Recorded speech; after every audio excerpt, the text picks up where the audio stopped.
દાહોદ જિલ્લાના સિંગવડ તાલુકાની મછલાઈ ગ્રુપ ગ્રામ પંચાયતમાં ફરી મનરેગા યોજનાના વેતન મંજૂરીમાં સાયબર ફ્રોડ જેવો ભ્રષ્ટાચાર કરવાનો કિસ્સો સામે આવ્યો. પ્રાપ્ત માહિતી મુજબ મછલાઈ ગ્રુપ ગ્રામ પંચાયતના વણઝારિયા ગામના જોબ કાર્ડની અને બેંકની વિગત પ્રમાણે સાયબર ફ્રોડ જેવો ભ્રષ્ટાચાર થયો છે, જેમાં જે માણસોનું મૃત્યુ 11 વર્ષથી 15 વર્ષ પહેલાં થઈ ગયેલ છે અને 2022માં તેઓનું મનરેગા યોજનામાં ડિમાન્ડ કરવામાં આવે છે. આ ભ્રષ્ટાચાર એવી રીતે કરવામાં આવ્યો છે કે આ મૃતકોના જોબ કાર્ડ અને મસ્ટર જોતા જણાઈ આવે છે કે આ મૃતકોના જોબ કાર્ડમાં ફીનો પેમેન્ટ બેંકના ખાતા નાખવામાં આવ્યા છે.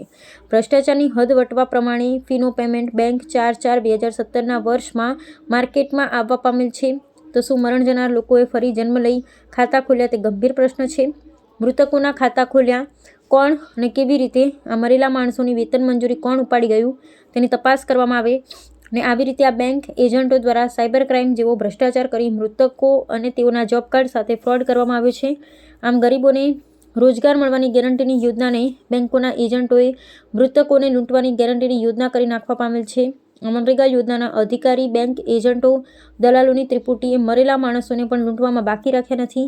આવી રીતે બેંકના એજન્ટોએ યોજનાના દલાલો અને અધિકારીઓને કરોડપતિ બનાવવા મૃતકો સાથે ભ્રષ્ટાચાર કર્યો છે. તપાસ કરતા આવા જ પ્રકારની લૂંટમાં ઘણી બેંકોના નામે સામે આવે છે. તે હવે જિલ્લા વહીવટીતંત્ર મૃતકોની સાથે થયેલ ભ્રષ્ટાચારની તપાસ કરી ગુનેગારોને ઘર ભેગા કરી કાયદેસરની કાર્યવાહી કરવામાં આવે તેવી માંગ. અહેવાલ જયેશ સોલંકી, સિંગવડ, દાહોદ.